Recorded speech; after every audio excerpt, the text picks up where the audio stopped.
Well, thanks for tuning in to the ReaderHouse Author Roundtable. How you doing? I'm Alice Stockton Rossini. Evil landed in southern Trinity, California, about 3 hours from Santa Rosa, where Norma Gund and her husband operate a not-for-profit horse ranch. Handicapped kids and people suffering with PTSD are welcome to come and ride. But one day changed everything in their lives, and she's lucky to be alive to tell the story. It is entitled One Day of Murder, 10 Days of Snow. Well, on March 13th, 2011, I got a phone call from a Trinity County sheriff, and he asked me if I would go check on my neighbor because there was a huge storm coming. We get a lot of snow up here. I said, well, what's going on? And he goes, oh, I think it's just weather related. So my husband goes down with me, which he usually doesn't. I usually go help neighbors on my own, but he waited in the truck, and I got down there, and before I got to the door, this guy comes out that I'd never seen, and I know they had a lot of company. They had a lot of friends from the city come up because it's really pretty up here. So I just didn't think anything of it, and I said, is Christine here? And she said, yeah, she's in the cabin. She's having a hard time with the wood stove. And it was dark in there. There's no electricity. And when my eyes adjusted, I could see that she and her boyfriend had been murdered. And the guy standing behind me was the one who did it. And I just turned around and started screaming at him, you know, why? Why would you do this? And he told me to go lay down with them. And I knew if I did that I was dead. So I just started fighting. And somehow I survived, and he slit my throat from ear to ear and tased my face and stabbed the top of my head. So, yeah, it's all in the book. Where was your husband at this point? He was in the truck waiting for me because, you know, the cop lied. He said, oh, it's no big deal. Well, what the cop didn't say was that it had been a dropped 911 call. And at the time, I wouldn't have known what a dropped 911 call was. Now I know what it is. Generally, they're whispering because they don't want the perpetrator to hear that they're on the phone. And he grabbed the phone and threw it into the forest so she couldn't call back, and the operator couldn't call her back. So Jim was in the truck, and he heard a commotion, he said, in the cabin. So he came out to the door and saw everything that was going on. The guy was on top of me, tasing me, stabbing me, and Jim got the guy's attention away from me, and I was lifted out of the cabin. I couldn't get up and walk or anything, but I had two angels help me. So your husband came in while this guy was attacking. Yeah. And did the guy take off? No, the guy didn't want to take off. What did he do? He had things he wanted to finish. He wanted to arrange the bodies in a way that pleased him, and we interrupted his whole thing. So Jim came in and took over the fight, and the guy, he slashed Jim's neck a little bit, nothing like mine, and tased him as well, and hit him in the temple, and it was just a huge, you know, it's not something you're ever prepared for, you know. How did you survive if you were cut from ear to ear? It's a combination of, you know, a miracle, obviously, and having my angels there that carried me out of that cabin. How did you get out of the cabin? Did anybody show up to help you? No, we're very rural. The angels carried me to the truck, and I was able to drive this old pickup truck to the Kitten Palm store. That's the hub of everything. You know, this whole area is only population 200.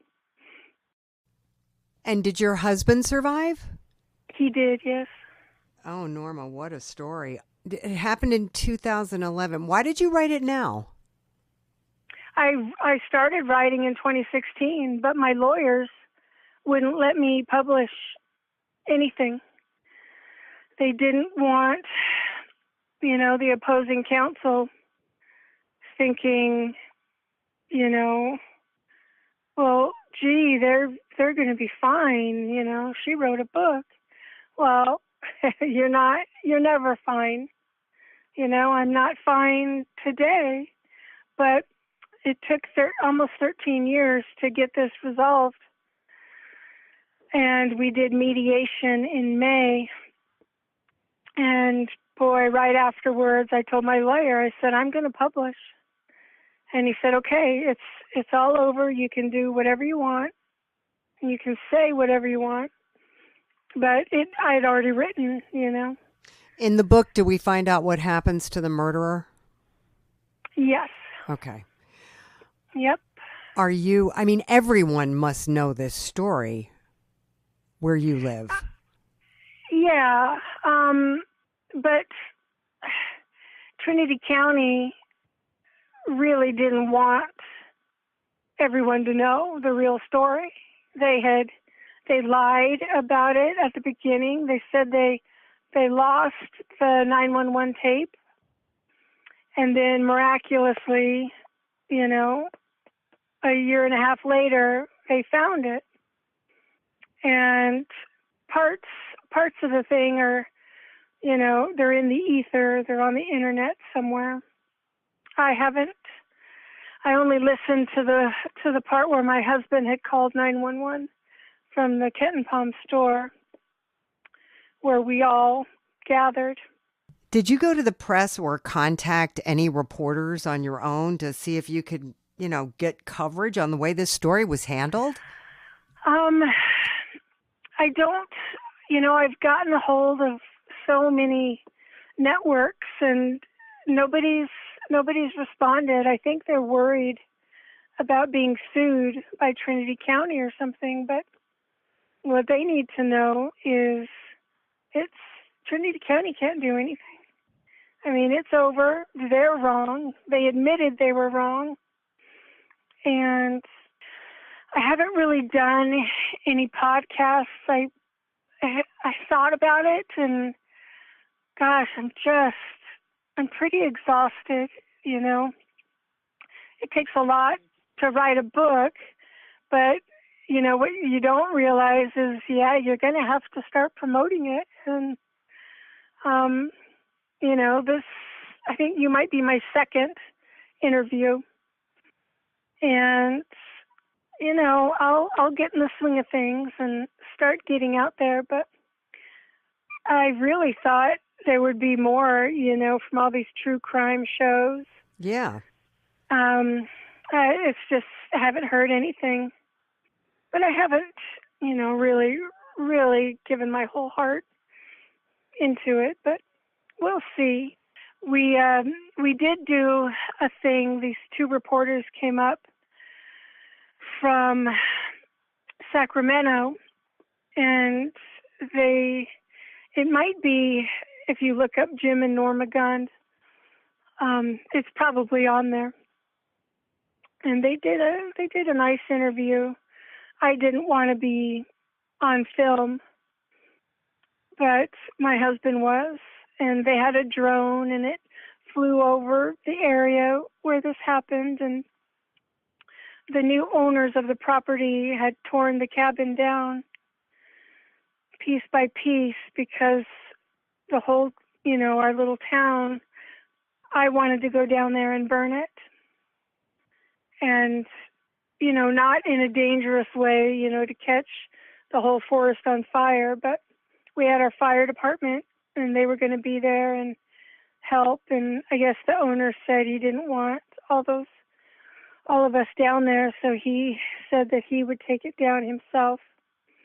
And so he did. The cabin's gone. And we had our priest and our deacon go down there and christen everything, in the property next door and then our property as well. So that helps a little bit, knowing that it's not there anymore. And do you feel like there's a reason you and your husband survived this? there has to be, right? Why did we survive and Sky and Christine not survive? Yeah. It has to do with, helping people. We had one student that couldn't walk. He was in a wheelchair. And I thought, there's no way my horses are going to go near that guy in a wheelchair. And boy, they did. I didn't even have a halter on my one horse. I just let her go to see what she would do. And she put her head down in a submissive way and walked right up to him. And she just stood there and let him pet her. And the young man had maybe a year to live. And he's still alive. He's still alive today. And how is that connected to your survival from this incident? I think helping the people that we do. Okay. There are children that can't speak. And by the time they've been here for a couple of years, you can't shut them up. They just talk and talk and talk. It's something about the horse that heals, So you think this is the reason you survived, because of the work that you do through your farm? I think so. And, I'm strong physically and mentally. I just never for a moment thought that I was going to die, that this was the end. Yeah. I don't know. I fought really hard. And I wasn't going to let this thing, he wasn't human.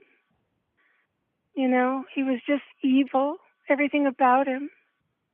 I just thought to myself, this isn't it. This isn't the end, Norma, thank you so much for sharing your story. Yeah, thank you for giving me the opportunity. Let me just add before we go, Trinity County did settle with the Gunds for $7 million just last June, but it did not include any admission of wrongdoing by officials. The name of the book, One Day of Murder, 10 Days of Snow, by Norma Gund. Our next author, Paul O. Scott, wrote his first book in 1988, and while it didn't work out exactly the way he wanted, it was a learning experience, and it led to the publication of his second book entitled Trouble Ain't Nothing But a Word, Conquering Fear. Thanks for joining us, Paul, and I hope all of our authors are listening. You say that one thing you didn't understand when you wrote your first book was the concept of show and not tell. What do you mean by that? So when I wrote Trouble Ain't Nothing But a Word, I after the first couple of 3 chapters, I did an exhaustive research of 12 writing coaches. I narrowed it down to 3. And then when I sent each one of them a chapter, and by the 3rd chapter, it was clear who the person should be, and so I hired her. And she didn't explain to me how to do show and tell. She just pointed me in the right direction and let my skills take over. And so when I sent off to the coaches, they came back with edits, and they were all pretty standard, except for this one writing coach pointed me in the right direction. She said, "This should be a scene here," or "That should be a scene here." And then some of my unclear statements, she pointed out that I could do better, or so forth and so on. And so I think by the 4th or 5th chapter, she and I were rocking and rolling. Was it expensive? I think it maybe cost me like $250 a month. And we did meetings every 2 weeks. And I would send her so many pages, and she would edit those pages and give her recommendations and associations. But it didn't take me long to understand or to grasp how it should actually be done. So my memoir is done kind of like from a fictional standpoint, where scenes are recreated from my memory. And I wrote from the perspective from the reader's perspective, so that they could actually process everything from their five senses. So once you were done with the writing coach, you were just able to send your manuscript into Paige. Well, no, then I started an exhaustive search of all of the.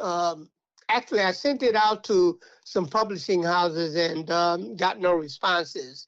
And so I was intent on publishing this time as opposed to the last book. And so I did an exhaustive search of publishers and hybrid publishers, et cetera, et cetera. And once I verified that Page Publishing was legit, and I liked some of the terms of their contract, they were author friendly, I decided upon them. Okay.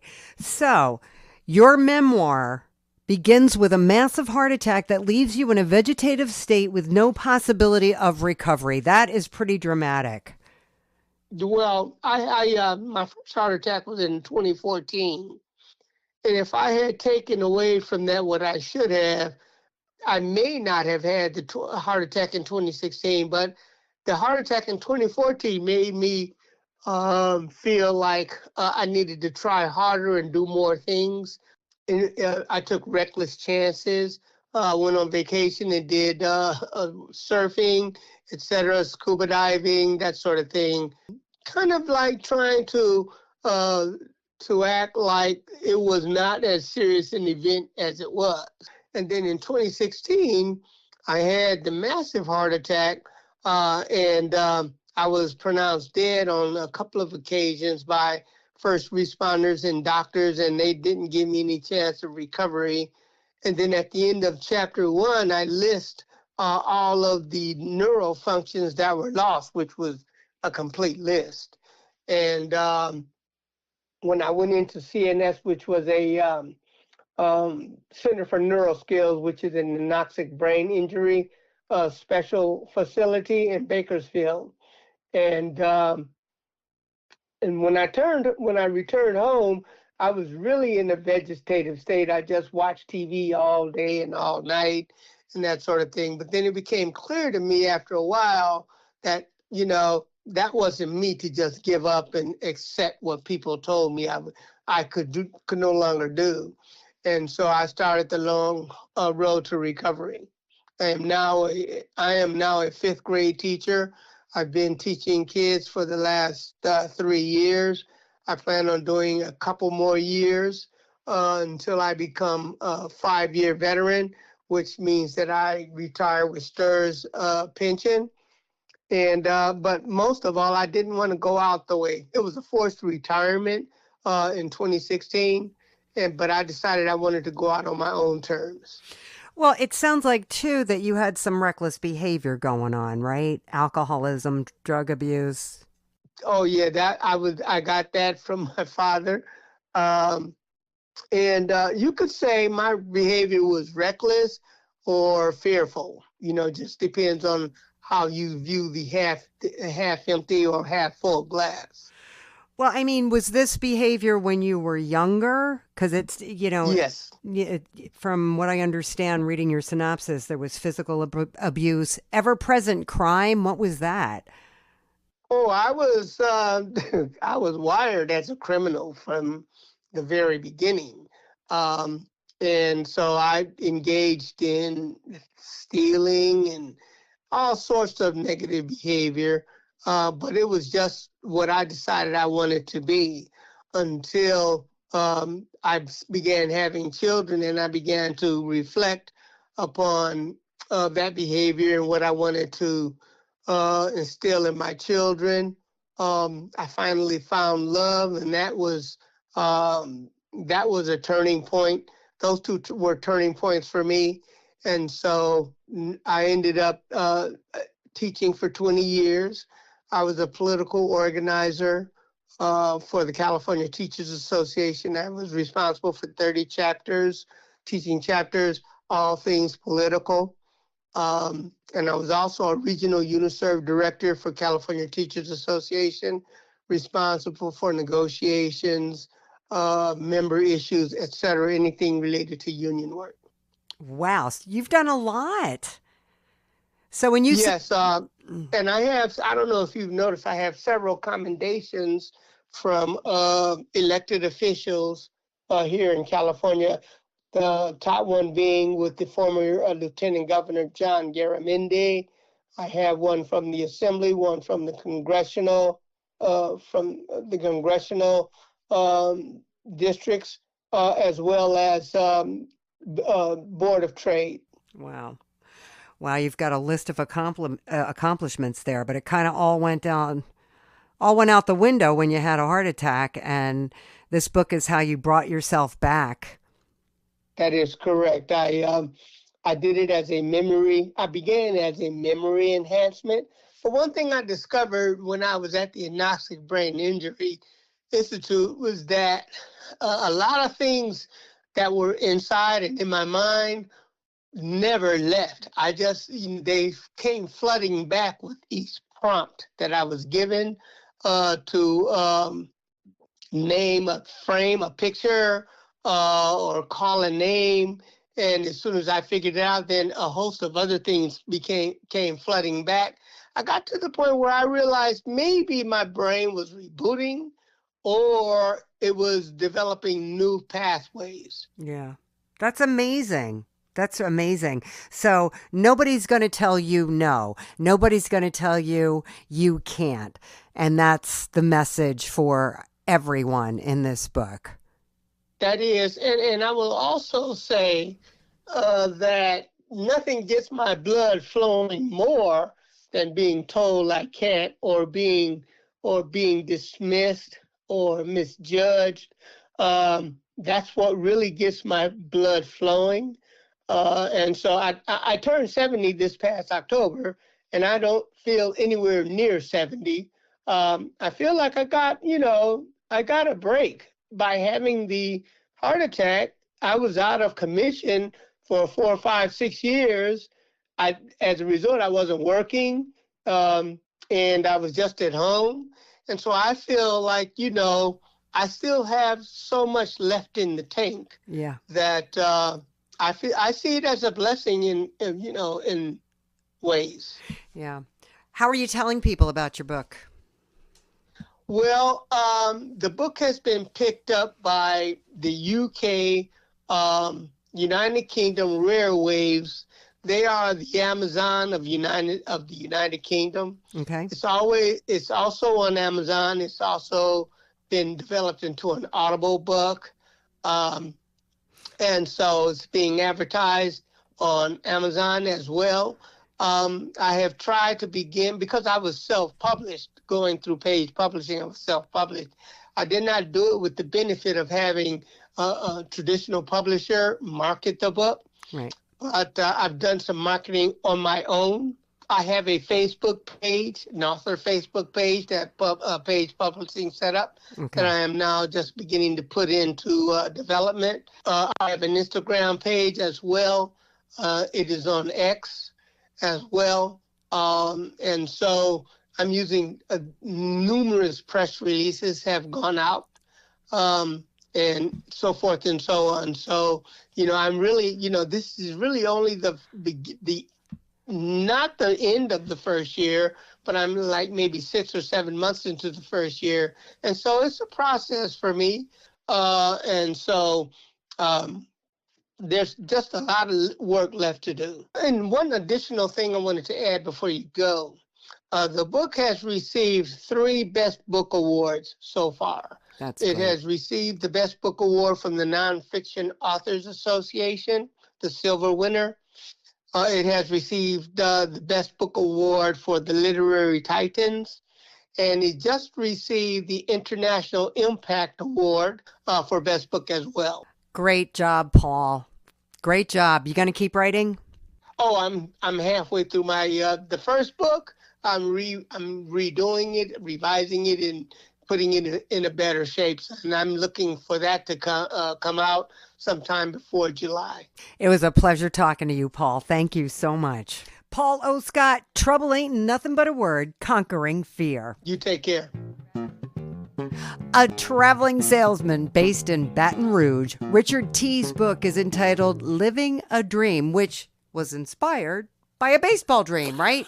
So I started writing, well, this particular project, I started writing back in 2018. I actually woke up from a dream. I'm an avid reader, so I read a lot.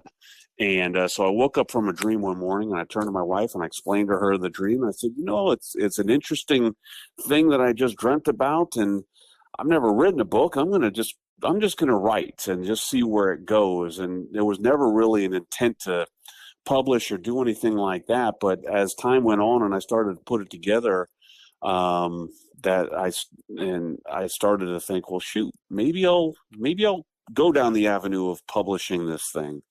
And that's basically, so about a year-ish ago is when I took that plunge and decided to do it. And I've had just such a great time. It's a nice little relaxing release, so to speak. So this whole thing about taking sons to see their first baseball game, this was all part of your dream?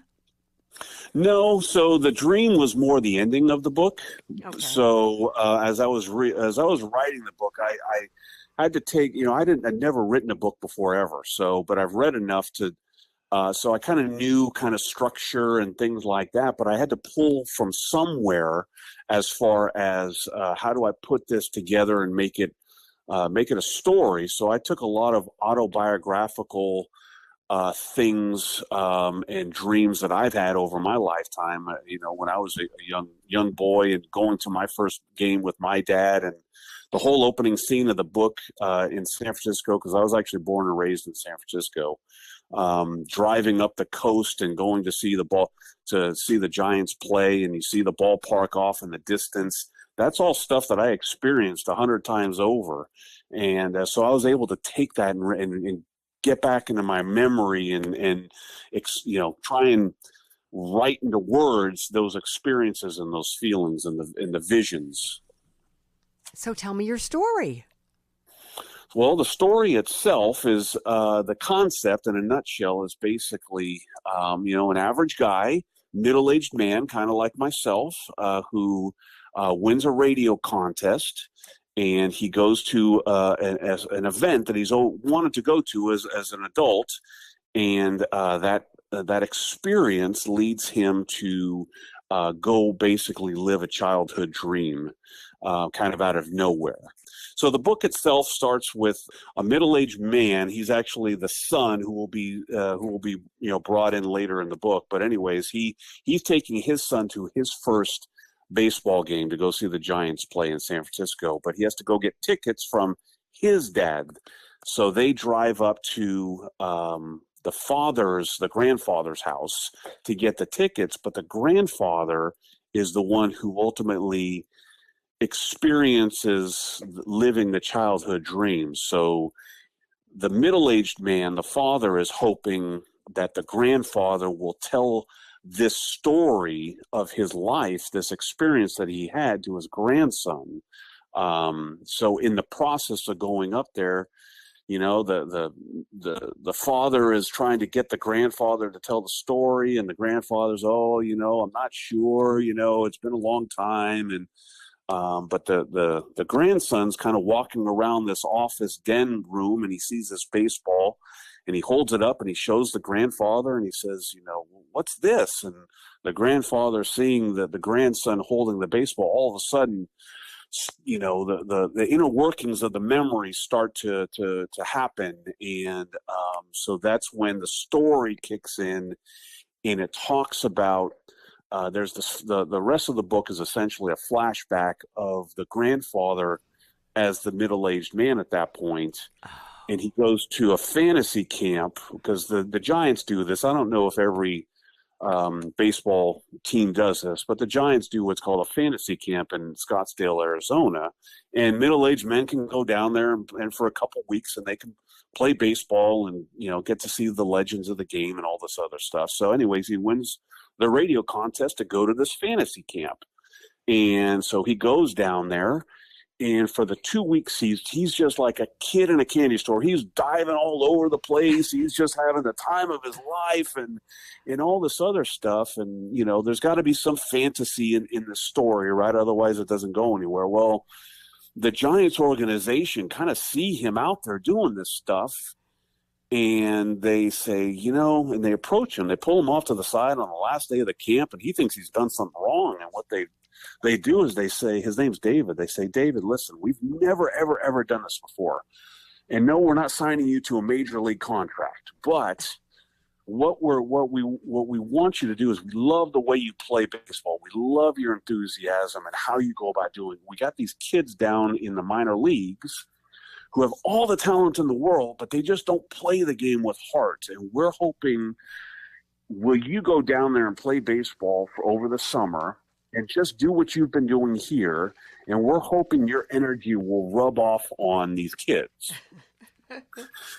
And so he's let me check with my wife. And okay, yes, let me think about that. So of course the wife says, of course, absolutely. You go do that. We'll be fine here, but this is a dream of yours to play baseball. You go do this. Okay, so he flies to Richmond, Virginia, and he's doing exactly what he's supposed to do. Is he's just out there having a good time, and during practice he doesn't get to play a whole lot, but he's just doing what he was asked to do. And as the summer goes along and he's kind of fulfilled his end of the bargain, and he comes home, and through a series of different injuries, let's say, he still is technically under contract because he has signed a contract with the Giants to do this. And through all these injuries, the Giants make the playoffs, and he's the last. They have no other options but to call him and say, David, look, we did not expect this to happen, but we need you to be part of the Giants organization and be part of the Giants team. You're never going to play, but we need to have an emergency, person on the bench just in case, something happens. And David's going, oh my gosh, I can't believe this. Now I get to play for the actual Giants team in the playoffs. So he goes with the Giants as they're working through the playoffs, and through a couple of different scenarios in there. And the last one being another injury. David's the last guy on the bench, and they need somebody to go out in the outfield. And they look to David and they say, go get your glove, because we have no other choice but to put you out there. So it's like Game 6 of the World Series. Oh my gosh! That David is now has got to go out in the 8th inning of the game, and he's out there, and he can't believe he's even out there. And a ball is hit into to right center field. And David goes after it, and he jumps and he leaps, and he hits the brick wall that's there. And the way he hits the wall, it kind of knocks him out a little bit as he comes down. He kind of comes to, and they look at him. He's got a pretty bad cut on his head, and his shoulder's been dislocated and such. And so he kind of gets up, and they're asking him a few questions, and he goes, "Oh my gosh, what happened to the ball?" And he looks down at his glove and don't say anymore. Don't say anymore. Let's leave it at that. Okay. Yes. Don't give away the ending. Otherwise, nobody wants to go read it. Right. We'll find out what happens, but this is definitely living the dream, and you can hear your enthusiasm as you're talking about your book. Well, again, because I was that kid, being 5 and 6 and 7 years old. My dream was to be a baseball player, and obviously that never came about. So when I had this dream, the dream was the ending of the book. And so then I had to start from somewhere to create the book. So the only place I could go from, at least for now, was to draw from internal autobiographical desires and dreams and scenarios and things like that. That's great. Has this whet your appetite? You going to keep writing? I am. I actually have a couple other projects that are in the works. I had completed another one that I'm going to take another stab at. I'm really not satisfied with the way it turned out, although I really like the story. I don't think it flows the way I want it to, so I'm going to take another stab. But I've kind of put that off to the side because there's a third project, book that I'm working on that I'm a little bit more excited about, that I'm really invested in right now, and hopefully by the end of this year that'll be ready for editing and getting to publication. All right. What about getting people interested in your stuff? Well, that's the key, right? Now I've got to get out there and promote it. Doing some interviews. I've done I know some radio people in California, so I've already done a radio interview out there. Last month I did that, and trying to get out there and promote it. This being my first effort, I'm kind of learning as I go along how to do this. All right, Richard. Well, you're definitely on your way. Richard T., Living a Dream. Thank you so much. Well, thank you. I appreciate it. Originally from Scotland, Anne McPhee has been in education all of her life, from being a teacher to a superintendent, but she has always been interested in writing. Her specialty, early childhood education, which is evident in her first published children's book entitled Dee Dee, the Colorful Duck and Her Magical Mirror. It's always a pleasure dealing with young people, no matter what age, but the book was definitely in my mind for my 2 to 5 year olds that I'd worked with when I started life as a teacher in London. The name certainly was from a very good friend who had supported in some, when you're head of a school, there are always challenging situations.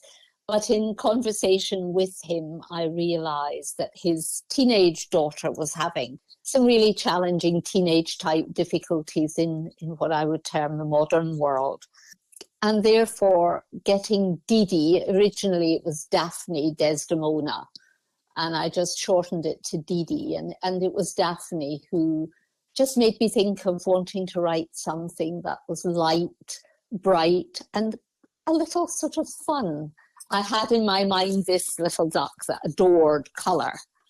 And my idea behind it was something that perhaps might make Daphne smile, because she was finding that pretty difficult at that point in time. So that's where we started off thinking about her. And she loves color, feathers, hats, boots, sunglasses, and red Correct. lipstick. I'm on board with the red lipstick. That always makes me feel good. Indeed. Yes, I go with that too.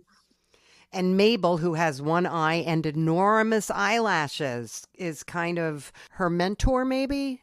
I would say mentor. And as I think about perhaps another book, a little bit of her guide, as you say, mentor, and a little bit sometimes of her conscience, just, reminds me very much. I wanted her to be something that wasn't really recognizable on one hand, but very different on the other.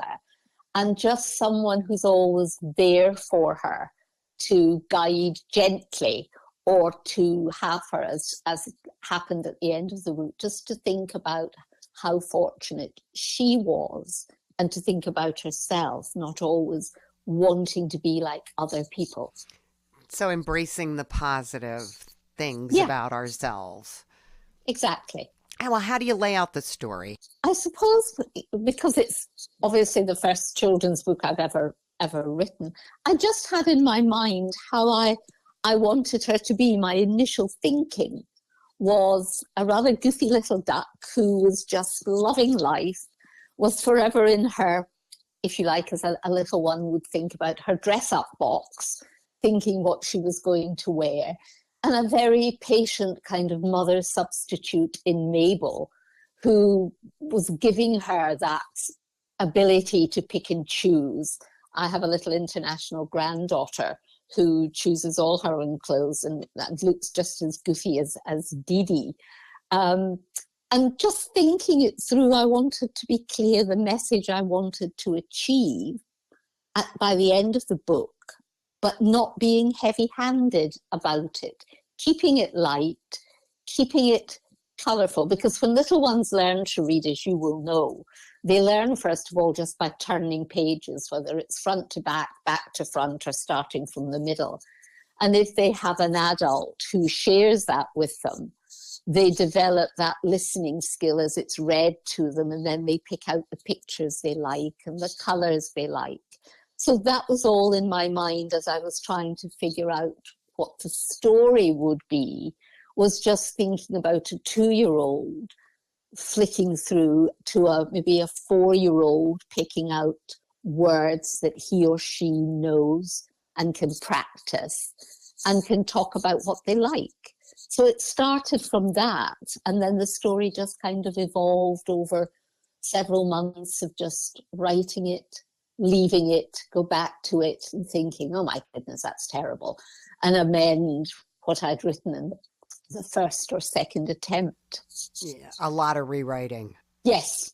And the story begins with her getting ready for the day, and off she's going to Waterlily Pond Primary School, and meets these Waterlily Pond friends that she sees every day, and she stops to admire and to reflect on how wonderful they look, if it's the dragonfly or Freddie Frog and his large family. And really that's where, when I started thinking about her journey to school in the pond, I began to think of what she might meet along the way. And it just developed like that. When they met, I was trying to think, so what would she be looking at? I didn't want anything confrontational. I wanted a friendly start to the storybook, because if I do write something else, I want to be able to build on that.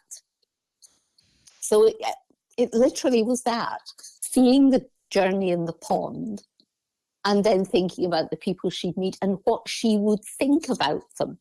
And then I realized I wanted what they thought about her. So at the end, we were getting to that point of be happy who you are and be respectful of those you meet along the way, in a very sort of adult type explanation. I love it. You say Dee Dee seeks Mabel's advice on all things. Are we talking about what should I wear? What should I do?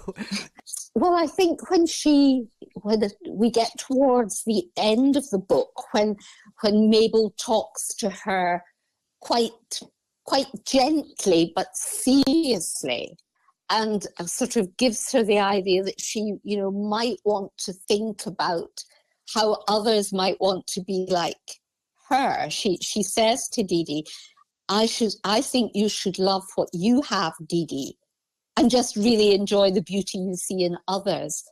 And Dee Dee then says, she pauses for a moment, thinking about what Mabel has said to her, because she knows that when Mabel speaks quietly and carefully, it's going to be something worth listening to. So we go from, if you like, Mabel smiling at her as she gets her silver boots on and her sunglasses and thinking, that's the Dee Dee I know and love, to maybe a little conversation at the end of your day, Dee Dee, about, loving who you are. So it's a bit of a mixture of encouragement from Mabel, keeping that one eye on Dee Dee when she goes off, because she can follow her with her one eye as she sails along the pond, and then guiding her when guidance is needed. That's a beautiful thing. That's something we can all use. That's true. Are you in a situation where you can go into a school and read your book? Yes, I am. I've thought about that, and there's a shop here in Houston that would like to display the book. I can certainly do that, because everybody reads a book in their own particular way. What I am pleased about is some of the schools that I've worked with have taken the book into their class libraries, which I think is nice, because the teacher will read it in his or her way. And hopefully then the children will pick it up and read it in their way. So I think it's open to that. Yeah, that's great that you have that connection with the schools and you're able to do that. I know so many people who have written children's books and they don't have that connection. So you got a leg up there. Yeah, I'm certainly fortunate. All right. Thanks so much. Anne McPhee, Dee Dee the Colorful Duck and Her Magical Mirror. A real pleasure talking to you. Thank you. A special ed teacher, Paige L. Starr, is all about finding creative ways to help her students and celebrate their differences. It is the basis for her book entitled The Cookie Class. Yes, that was the whole point of this book. So I wrote my first book a couple years ago about my youngest brother who has cleft lip and how he really accepted and celebrated his differences. I majored in inclusivity and education when I was in college. So the whole jam of inclusion and acceptance and pride was really something that I wanted to integrate into education. So I did that with my first book. And then everyone kept asking, like, when's the second one coming out? What are you going to do? And I just kept saying, when inspiration strikes, that's when I'm going to sit down and write it. And my first year, I'm a special education teacher. I really took pride in finding ways of having the whole school celebrate my students. No one really knew what my job was. When I say that, I mean the students. And my students didn't even really understand why they got me as a teacher. I told them that they won the lottery. So we had a spelling bee at the end of the year, and all of the other general education classes came to watch. And they rallied around my students in a way that I only could have dreamed. And after that moment, I was like, this is it. Like, every child needs to know how awesome this is. And so the book is written where, as an adult, you can very clearly understand the discrepancies in that student. You can see the dyslexia, you can see the ADHD, you can see all of the different things. But as a child, there are so many different parts of the characters in the story that you might think, oh, well, that's like me. I like soccer too. Or, oh, I wear glasses too. So I really find taking personal aspects of life and redesigning them to meet a younger child's representation is really interesting to me, and it was something that I really wanted to do. And getting to walk into other classrooms of my school and see my book there and have the kids like, oh my gosh, I remember I went to that spelling bee, and the coolest thing in the world. Yeah, it is cool. Now, the name of that book was Brave Blake, right? I have to ask you, why did you decide to go with Fulton for this book, The Cookie Class? There was a huge lack of communication with them. And there was very little that they offered me in the scope of payment, in the scope of marketing from them. It was very individualized for me, which was fine because I was still in college and I had the means to do that. But now that I'm on my own and I had different aspirations for my book, I wanted something a little more hands-off. All right. So the Cookie Class stands alone. Yes. Yeah, they're completely independent from each other. Okay, so what's the story? So I just say that this is a story about a young girl called Evelyn who is participating in her class's spelling bee, and her confidence starts to drop as she realizes that some of her differences might overshadow her intelligence, her personality, who she has come to become and love about herself. And her peers rally around her, and her teacher inspires her to just, instead of try to cover up those differences, embrace them for what they are and celebrate them, even though they might hinder her confidence. She finds ways to cope with them. So this is a story. I grew up in the early 2000s, so I felt like I was a generation where when we saw a difference, we were told not to stare. And I want this book to be a message on it's okay to look and it's okay to ask questions, but it's not okay to ignore. Like, we need to celebrate it. We need to appreciate that every person is an individual different from ourselves and that each person has something new to teach us. So that's where this book comes from. It's meant to be enjoyed for many different age groups. I think, I wrote the story knowing what kind of sight words and different phonemic awareness skills young kids have. So about a second grader could read this book, but I think in the upper grades, like 6th, 7th, 8th grade, it's a deeper theme that can be analyzed and can be applied to individualized representation. And, well, what does that difference look like for you? And how have you ever felt like Evelyn? And are you a different character in the story? And just to play on individualized experiences. And the name of your book, how does that play in? So my classroom theme is cookies, smart cookies. And Okay. like I said earlier, the students never really knew what I did. And I never wanted to single out a student and say, well, I'm the special ed teacher. Because what does that even mean? And how do you explain that to a first grader? So I put cookies on front of my door, like little magnets, so that they could find me when they left their homerooms. And so the kids were always like, well, what do you do in Miss Starr's class? And what is Miss Starr? Like, what kind of teacher is she? She's like, well, she's the cookie teacher. That's the cookie class. I'm in the cookie class. So the story named itself. And even now, like, I have students who have left me and gone to other schools, and their teachers will ask them, like, oh, what class were you in? And they were like, well, I'm in the cookie class. I'm like, okay, well, I'm so glad that it stuck.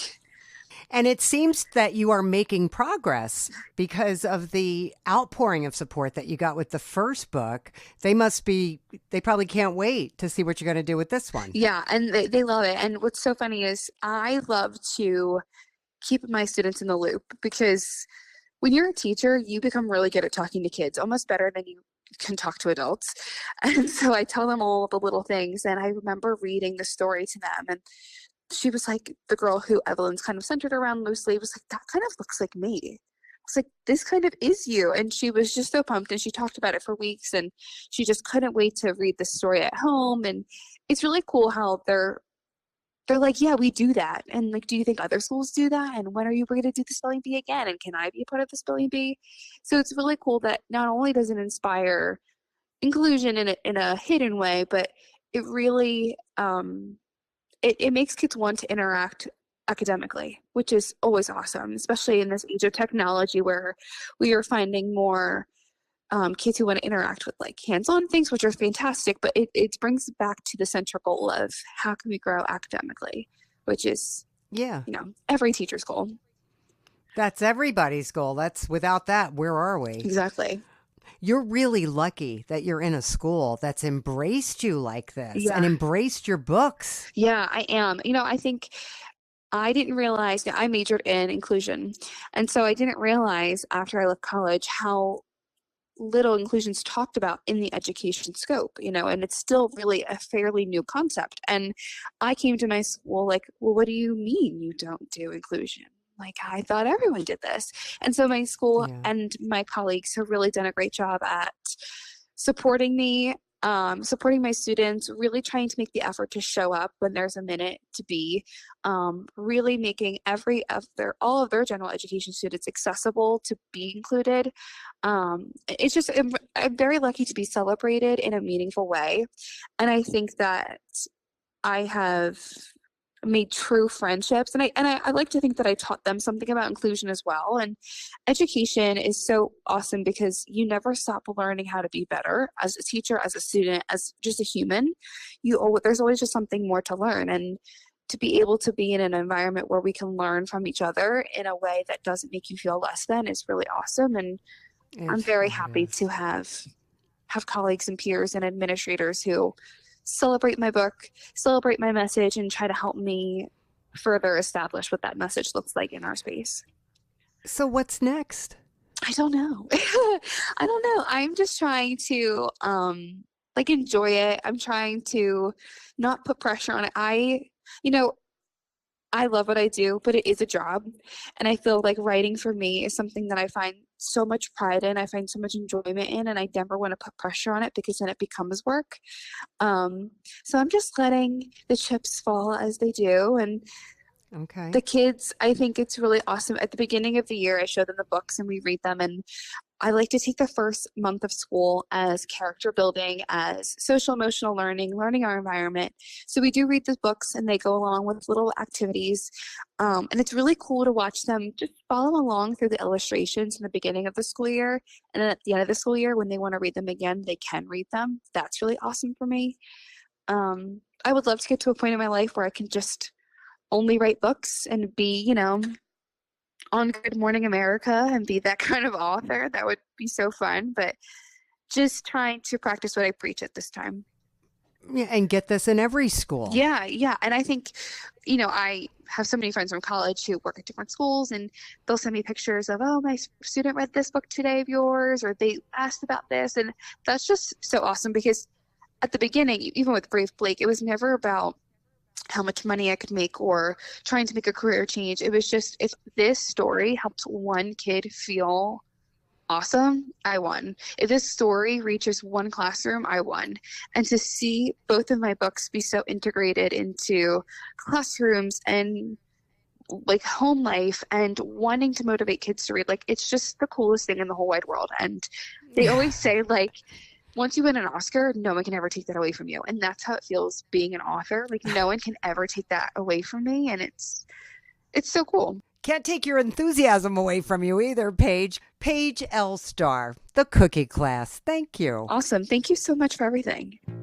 Between his love for hunting and fishing in the Bighorn Mountains of Wyoming and his experience as a Vietnam War vet, Edmund J. Schmidt was inspired to write A Clearing in the Bighorns. Actually, what was kind of strange is I was probably back in 1995, I think it was, thereabouts. They introduced, the Department of Interior introduced wolves into the Yellowstone Park, and that created a big uproar in Wyoming and a lot of other places between environmentalists who wanted to restore the natural order of things, and then the ranchers who lived adjacent to the park, and their livestock was being killed off by wolves, or at least they perceived that to be the case. So with no fences or anything like that, wolves could stray outside the park, obviously. And that just was fascinating to me, because I think wolves have always been sort of a subject of fascination anyway. Because, wolves are the I guess you call them an apex predator at the top of the food chain until man came along and nearly wiped them off the face of the earth, So anyway, I started writing a little story about wolves, and it was just going to be a very, very short story. And then I got waylaid, did something else, and put it away. And just about a little over a year ago, I was rummaging through some of my boxes and stuff like that in the basement. And I came across that short story again, and thought, well, I ought to really try to expand that and turn it into something. And that's how I got started. So it was actually, the book is sort of a project that started almost 25 years ago.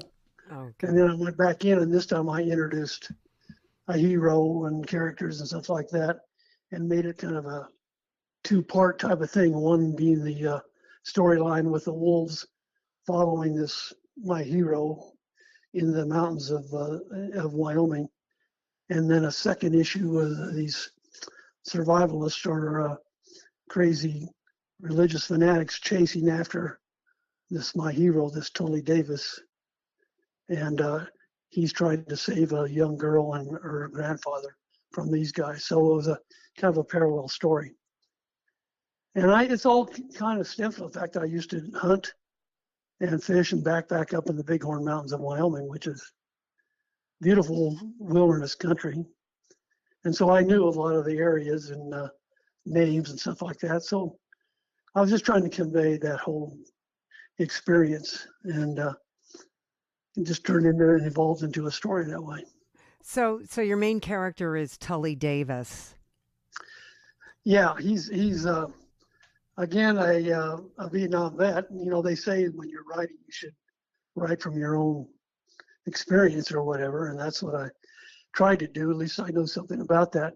So he returns from Vietnam wounded and ravaged by PTSD, and he is sort of recovers by meeting this young girl who Sarah, who becomes his wife, and they create a business in Southern California, and then all of a sudden the law and order sort of breaks down, sort of an apocalyptic type deal where banking crisis and all that, and so people are heading for the hills, and he loses his family, his business, and everything, and so he decides to head back to Wyoming, to this lair that he had created when he was even in high school up in the Bighorn Mountains. And that's where he heads when he then runs into all this hassle and everything like that from these other people that are also going back into the wilderness. And he calls upon his experiences and his knowledge of survival from being in the war. So he runs into this this wounded old man and his teenage daughter, and he's trying to help them escape from some crazy preacher and a cult of fanatical worshipers. Yeah, that's correct. So he's out there living on the land and just kind of runs into this old man. Yeah, he was basically trying to live a life on his own, stay away from everybody, and he had this lair which is very well hidden and so forth like that, living off the land when he happens to be out hunting, and he sees this old man and his niece being pursued by these fanatical religious folks who they had left the compound, and so he tries to save them, and that's what he does. He actually sort of fights off the bad guys, and in the course of his experience, that's what the whole story is. But in the same amount of time, when he knows he's being pursued by this fanatics, he also recognizes that there's a band of wolves who are observing this whole thing and just waiting to pick up the scraps, so to speak, after everything else breaks down. So it all sort of culminates in a clearing in the Bighorn, this area where there's a spring and where a lot of animals and so forth go to water and so forth like that. And that's kind of where the book ultimately ends up, and that's hence the Clearing in the Bighorn title. Now, is there another book after this one? Well, I've written a couple of chapters. I don't know yet whether it's going to be a prequel or a sequel or whatever. It just has to kind of come together as my imagination comes along. But right now, I think I'm going to try to stick with the character because I like the character Tully Davis, and I'm going to try to expand on him and breathe a little more life into that character and some of the other people that are with him. Okay, now this is your first book for Fulton, but you self-published a book before this about your experience in Vietnam. And, as far as promoting your book, has this been a different experience? Well, really, I have not ever had any experience in trying to promote or advertise the book. So the first one I did, like I said, I just self-published, and that obviously you don't get much traction there. And so the second time I decided, well, I'd like to have something that is more professional. So I found Fulton Books, and they're so much more professional and so much more knowledgeable. So I like what they have done with the book and so forth like that. It incidentally is a very, very short kind of a novella type book. And the thing that's kind of funny about it is that I have read about how people have such short attention spans anymore, that they don't like to read books. I think over 50% of the people don't even read a book a year. And so I think it's just because of television and the fact that you don't really have to put much effort into it. But people have told me, geez, we really like the fact that it was a short book, not some sort of 400 or 500 page opus, like Moby Dick or something like that. They appreciated that it got to the point, told a story, and then, finished it off. So that's been, it's been interesting to see that reaction. Okay. One other aside I was going to mention is that I was sort of inspired by, I think you know who Craig Johnson is, the writer. Yeah. He's a Wyoming writer, and he's written the Longmire series. Okay. I've read just about all of his books, and he's got a great sense of humor, which I appreciate. And so I attended one of his readings one time, and I never actually talked to him or met him, but because he was crowded with people. But it just sort of inspired me because this place where he lives is called Ucross, Wyoming, and it's just a matter of maybe 20 or 30 minutes from the Bighorn Mountains where I'm talking about. So it's, and I spent a lot of time on that area. So anyway, it's just, when you see the success he had and stuff like that, it kind of inspired me to, talk about something, like I said, that I know. Well, maybe you should take a page from him, so to speak, and, set up a reading. Yeah, well, yeah. All right. Edmund J. Schmidt, A Clearing in the Bighorns. Thank you. Well, I sure appreciate you calling. Thanks a lot. Through rain and sleet and snow, Cheryl Bowyer delivers mail in a tiny Indiana town, and in her free time, she writes. A Tale of Two Furry Friends was her first book for Fulton, and now she's back with something completely different. This one more for adults. It's entitled The Deceitful Sister-in-Law. That's quite a leap, Cheryl. It was a huge change, but I had a lot of inspiration to write it. Do you have a deceitful sister-in-law? I don't, but I have a very close friend who's like a sister, and she does. Okay. Yeah, she went through a real crazy mess, single mom and whatnot, but she considered my mom as her mother as well. My mom passed 4 years ago during COVID, and my dad passed a few years before my mom. So it was like her story inspired me, and I actually went through a nasty divorce from my boys' dad. So I basically took some of my life and her life and some other stories from other people. So Katie, the victim in this story, is a compilation of all of these things. Right. She's like inspiration for all single moms out there, basically. Their life don't stop because they're single. Yeah, or because they're going through anything at all. It doesn't matter. Right. So tell me the story. Basically, like the story talks about how Katie grows up in this large family, and her parents have the picture perfect marriage. They're like high school sweethearts, even in their senior years. They're in love. One can't live without the other. For Katie, her and her siblings was her parents' world, especially her mom. And Katie was such a sweet, sensitive soul that the sisters, her older sisters, were a bit jealous because she was also daddy's little girl.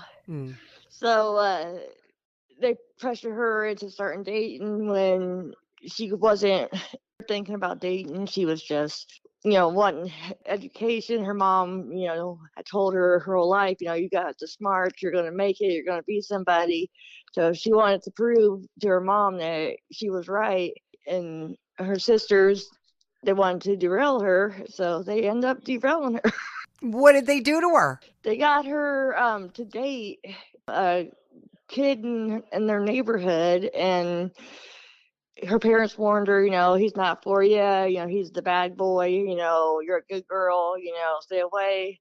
But the sisters wouldn't let up, so, he basically sweeps her off her feet, charms her, and she thinks it's real love, and he convinces her that, school is not everything, there's more to life than books. So she gets manipulated by him and ends up falling for him, and then they ended up marrying at a very young age. He actually ended up being an abusive drunk, and then he ended up getting fired from his job. And then Katie files for divorce, and the divorce ends up being really nasty.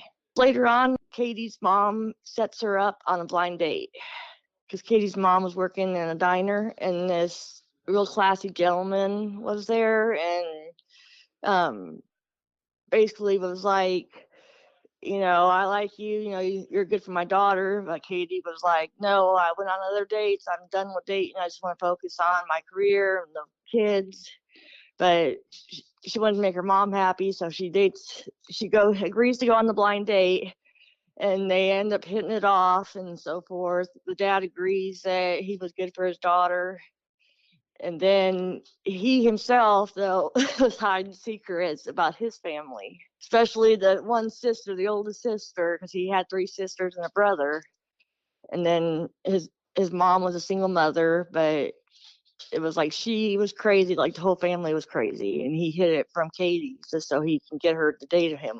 Katie falls in love, he proposes, and then it was like the sister was basically convincing the mom that Katie was trying to steal her farm. And like she was turning like his whole family against Katie, and his friends against Katie, saying that she's just a gold digger, basically, that she wants your money, she wants your farm. She felt that Katie was trying to take her place in the family because everybody loved Katie. She was jealous. Right. A few of my colleagues had read it. They said that they wanted to slap the crap out of the evil sister. So at the end of the book, we find out if Katie is able to convince everyone that she's not up to evil deeds, and Right. and if Right. the sister-in-law gets what's coming to her. Right. But Katie and her new husband, they end up growing old together. They have a long, happy marriage. They welcome their grandkids. All three of the boys end up having children. So it's basically like know who your family is, know who your friends are, and try not to wear your heart on your sleeve. How are you telling people about this book? Like giving certain people copies, signed copies with inscriptions inside them. I mailed several copies to like the radio stations and B100. Deb Miles there, I mailed her a copy of my first book and she loved it. So I sent her a copy of my second book. When she received the first book, she actually announced it on the radio that she received it and had a couple cute little doggies on the front of it because she's a big animal lover. But I've had people come up to me in Walmart and things up in Plymouth, and they're like, I'm sorry to bother you, but I just have to know. They're like, are you an author? They're like, and then they're like pulling the book up on their phone and they're like, it is you. That's great. Well, good for you. Are you going to keep writing? Yes, I actually have a third book in mind. It's going to be more of a mystery novel. So you're gonna experiment with every genre. Yeah, I have boys myself, and my one son, he said I need to write this book. That I told him a little bit about the idea of it, and he loved it. And he was like, "Yeah," he's like, "That's gonna be a seller." All right, thanks so much, Cheryl Bowyer, the deceitful sister-in-law. Thank you. Have a great day. We hope you enjoyed this edition of the ReaderHouse Author Roundtable, where authors from all walks of life come together to discuss the trials, tribulations, and triumphs of publishing their books. I'm Alice Stockton Rossini. We hope to see you back here every Saturday night at 8 o'clock, or listen to our podcast anytime on Spotify, Apple Podcasts, Stitcher, TuneIn, and PodServe, just to name a few. The Author Roundtable is sponsored by ReaderHouse Online Bookstore, where independent new authors come first.